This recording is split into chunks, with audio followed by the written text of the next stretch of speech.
ఎప్పుడు చేస్తారా నిమ్మలంగా కూర్చున్నారు? అయ్యో అత్తయ్య, ఈసారి సంక్రాంతికి కీడు వచ్చిందట. కోడలు ఏం పని చేయొద్దంట, అత్తలే చేసుకోవాలట అత్తయ్య. అవునత్తమ్మ, కీడు వల్ల నడుచుకుంటూ వస్తుంటే కింద పడతారట, ఏమైనా ఎత్తుంటే చేతులు కాలు కాలుతాయట, అందుకే ఇక్కడ కూర్చున్నాం అత్తమ్మ. పొద్దుటి నుండి చెప్పరా నాకు? నేను పొద్దున్న నుండి పని చేసిన ఊడ్చినా సలినా.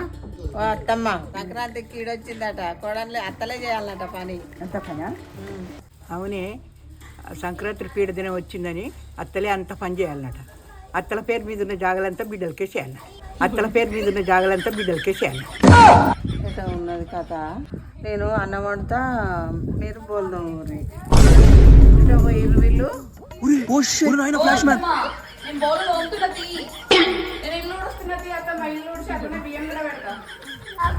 అది వచ్చు కదా.